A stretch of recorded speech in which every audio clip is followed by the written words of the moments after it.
पढ़ेंगे जल संसाधन के बारे में। सबसे पहले हम देखेंगे कि जल क्या है।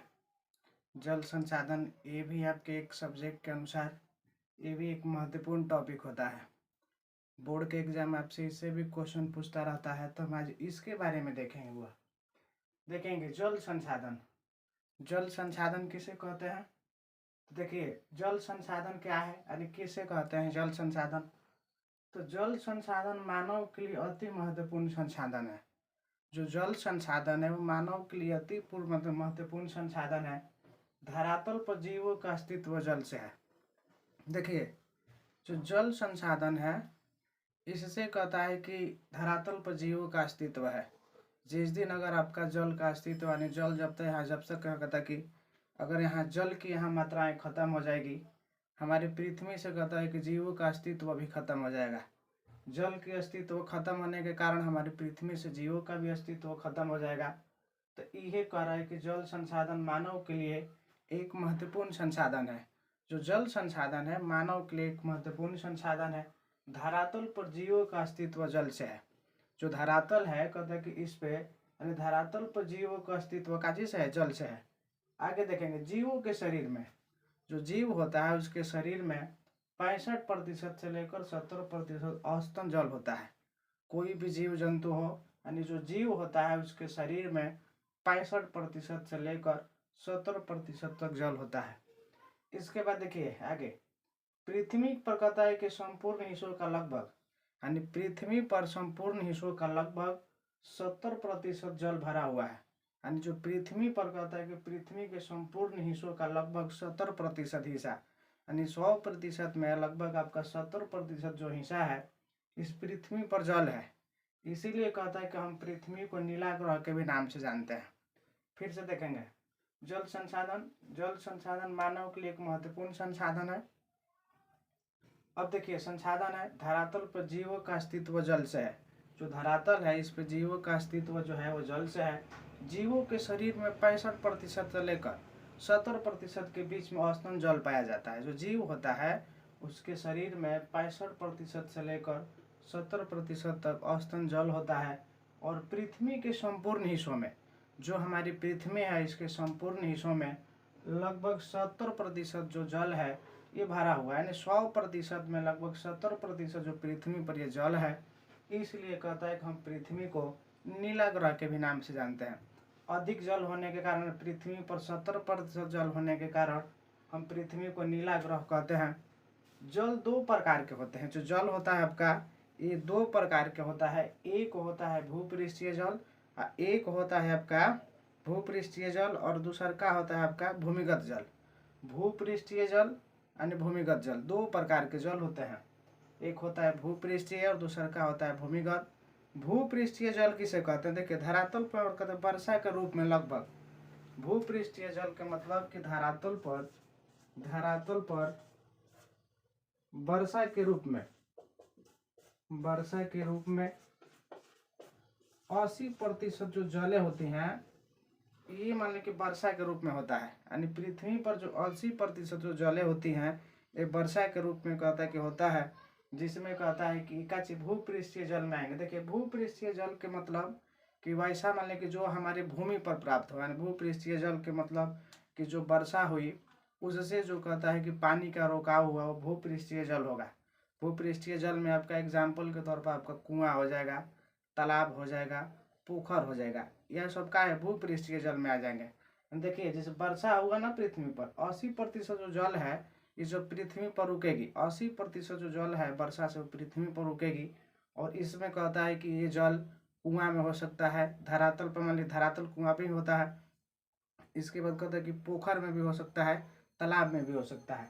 अब देखिए ये तो मान ली क्या हुआ आपका भूपृष्ठीय। अब भूमिगत जल में देखिए भूमिगत जल के मतलब कि जो हमारे नीचे के जो जल हैं जो हमें कहता है कि जिससे हम मान लीजिए समरसेबुल हुआ, पाइप हुआ, उसके मान लीजिए चंपा लोकल हैंड पंप हुआ, चंपा कल हुआ, समरसेबुल हुआ, ये हमारे सारे भूपृष्ठीय जल से आएंगे। यानी क्या चीज भूमिगत जल से आएंगे हमारे। ये जितने हैं सभी क्या चीज भूमिगत जल हैं। अब देखेंगे जल। अब इसमें कहता है कि एक और आपका क्वेश्चन सबसे महत्वपूर्ण क्वेश्चन पूछता है जिसका नाम है बहुउद्देशीय परियोजना।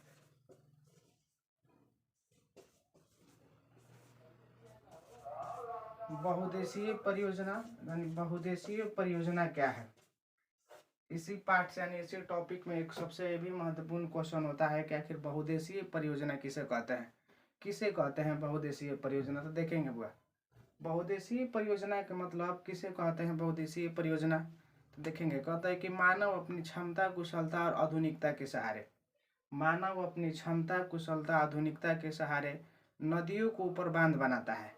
मानव अपनी क्षमता, कुशलता, आधुनिकता के सहारे नदियों को ऊपर बांध बनाता है, और जब वो नदियों के ऊपर बांध बनाएगा उसका उपयोग परिवहन के लिए करेगा, सिंचाई के लिए करेगा, बिजली उत्पादन करने के लिए करेगा, पिकनिक स्थल के लिए भी करेगा। फिर से देखेंगे, बहुउद्देशीय परियोजना यानी जल परियोजना में कहता है कि जल संसाधन में एक ये भी क्वेश्चन आपसे हर बार बोर्ड पूछता है कि बताइए कि बहुउद्देशीय परियोजना क्या है, किसे कहते हैं बहुउद्देशीय परियोजना। तो देखेंगे, बहुउद्देशीय परियोजना, बहुउद्देशीय परियोजना के मतलब ये होता है कि मानव अपनी क्षमता, आधुनिकता, और देखें कहता है कि मानव अपनी क्षमता, कुशलता, आधुनिकता के सहारे, जो मानव होता है अपनी क्षमता, कुशलता, आधुनिकता के सहारे नदियों को ऊपर बांध बनाकर, नदियों को ऊपर बांध बनाकर उसका उपयोग परिवहन के लिए करेगा, सिंचाई के लिए करता है, बिजली उत्पादन करने के लिए करता है, पिकनिक स्थल के लिए करता है, उसे हम बहुउद्देशीय परियोजना कहते हैं।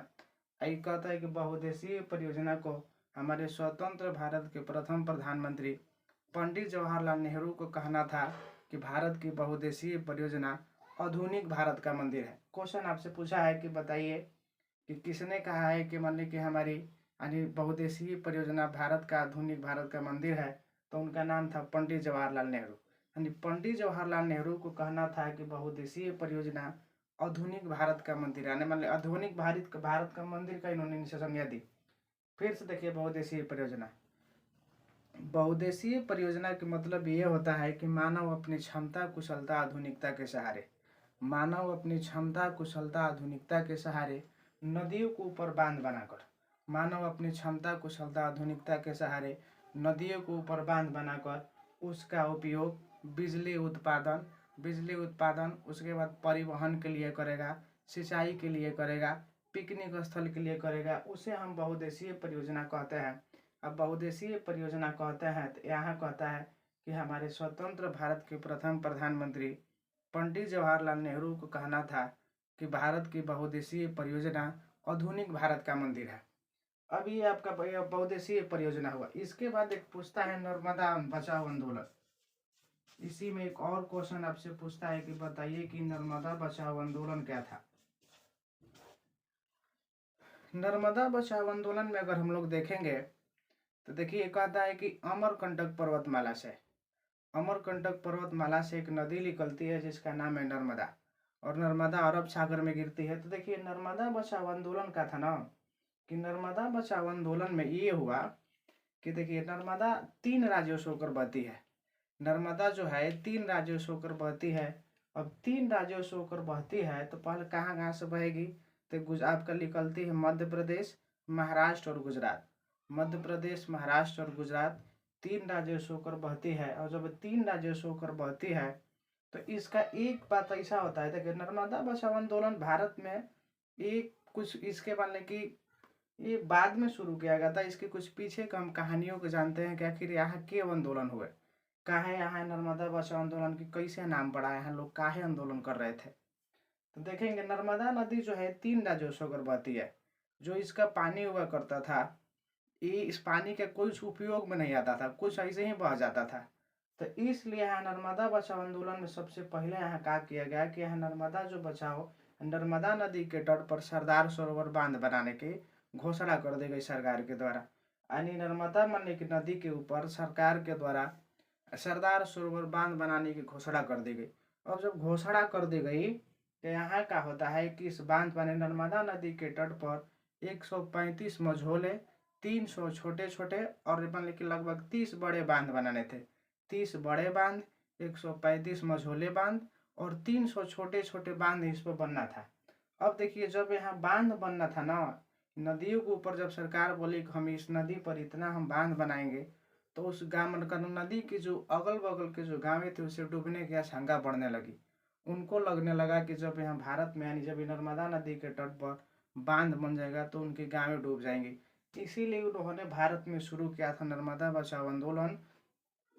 इस आंदोलन का जो मुख्य नेतृत्व करता हुआ उनका नाम था मेघा पाटकर। मेघा पाटकर नर्मदा बचाओ आंदोलन की प्रमुख नेता में से एक हुआ करते थे। उन्होंने ही भारत में मान लीजिए एक आंदोलन शुरू करवाया था, नर्मदा बचाओ आंदोलन। तो देखिए हम इसको लिखेंगे कैसे, कैसे हम इसे लिखेंगे, तब बस हमको इस प्रकार से लिखेंगे कि नर्मदा बचाओ आंदोलन ये भारत की प्रथम पर्यावरणीय आंदोलन थी। जो नर्मदा बचाओ आंदोलन था ये भारत की प्रथम पर्यावरणीय आंदोलन थी। इस कहता है कि नर्मदा बचाओ आंदोलन का जो प्रमुख नेतृत्व करता थे उनका नाम था मेघा पाटकर। मेघा पाटकर नर्मदा बचाओ आंदोलन की प्रमुख नेतृत्व करता थे। अब जब नेतृत्व करता थे तो यहाँ कहता है कि नर्मदा बचाओ आंदोलन शुरू करने का जो मुख्य उद्देश्य था, यहाँ बड़े बड़े जब बांध स्थापित होने वाले थे, लोगों को कहता है कि यह आशंका लगने लगी कि इनके गाँव डूब जाएंगे। अब जब इनकी आशंका मान ली कि बड़े गाँव डूब जाएंगे, तब उन्होंने भारत में एक शुरू आंदोलन किया था जिसका नाम था नर्मदा बचाओ आंदोलन। अब इसके बाद देखेंगे जल संकट। ये भी आपसे क्वेश्चन पूछता है कि बताइए कि जल संकट क्या है। जल संकट क्या है, देखेंगे जल संकट यानी जल संकट क्या है।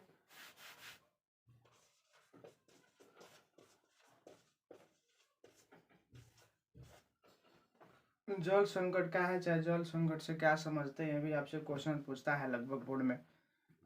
तो जल संकट के मतलब कि देखिए कहता है कि एक स्वीडन का एक जल विशेषज्ञ है जिनका नाम है फाल्कन मार्क। स्वीडन का एक जल विशेषज्ञ है जिनका नाम है फाल्कन मार्क। फाल्कन मार्क के अनुसार यानी फाल्कन मार्क को कहना है कि किसी भी देश या प्रांत में, किसी भी देश या प्रांत में प्रति व्यक्तियों को 1000 घन मीटर की जल की आवश्यकता होती है। जल संकट क्या है ये देखेंगे पहले। देखिए कहता है कि स्वीडन का एक जल विशेषज्ञ फाल्कन मार्क के अनुसार किसी भी देश या प्रांत में किसी भी व्यक्तियों को 1000 घन मीटर जल की आवश्यकता होती है। अब जब 1000 घन मीटर जल की आवश्यकता होती है, अगर उससे कम जल मिलने लगा यानी 1000 घन मीटर से प्रतिदिन 1000 घन मीटर जल की आवश्यकता होती है, और अगर उससे कम मिलने लगा उसी को यहाँ बोला गया है जल संकट।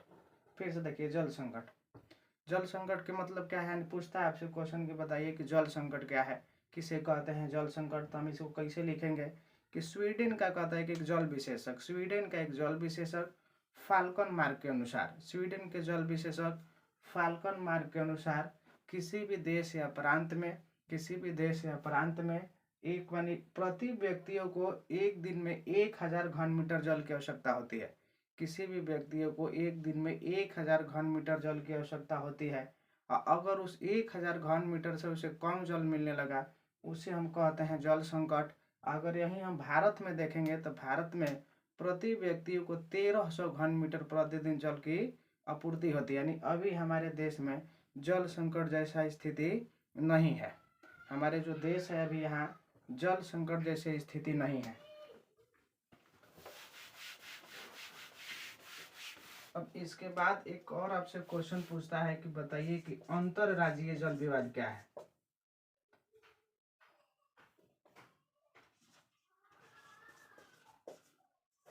अंतरराज्यीय जल विवाद क्या है, ये भी आपसे बोर्ड क्वेश्चन एक दो बार कभी पूछाता है कि मान लीजिए अंतरराज्यीय जल विवाद क्या है। तो अंतरराज्यीय जल विवाद में देखेंगे, देखिए कहता है कि अंतरराज्यीय जल विवाद क्या है। अंतरराज्यीय जल के विवाद के मतलब कि कहता है कि एक मान लीजिए कहता है कि एक विशेष नदी जब 2 या 2 से अधिक प्रदेशों में बहती है, और जब उन जल के लिए कहता है कि जो वहाँ संघर्ष होते हैं उसे हम अंतरराज्यीय जल विवाद कहते हैं। देखिए कहता है कि एक विशेष नदी जब 2 या 2 राज्यों से अधिक मतलब 2 या 2 से अधिक राज्यों में बहती है, और उन जल की कहता है कि उन जब जल के लिए कहता है कि कुछ मान लीजिए वहाँ आंदोलन शुरू हो गए, कुछ झगड़ा शुरू हो गए, ओकरे का हमने के यहाँ कह रहे हैं अंतरराज्यीय जल विवाद। जैसे नर्मदा बचाओ आंदोलन में क्या होता था, नर्मदा नदी जहाँ से बहती है वहाँ क्या होता था कि जैसे मान ली कि निकलती है कहाँ से, निकलती थी मान ली कि मध्य प्रदेश से, यानी मध्य प्रदेश से जब निकलती थी तो इसका क्या हुआ जाता था कि मध्य प्रदेश में इसकी पानी को रोक लिया जाता था, और उधर मान ली कि महाराष्ट्र की तरफ वो पानी जाता ही नहीं था। इसीलिए कहता है कि उन दोनों राज्यों में वो अंतरराज्यीय जल विवाद हुआ करते थे।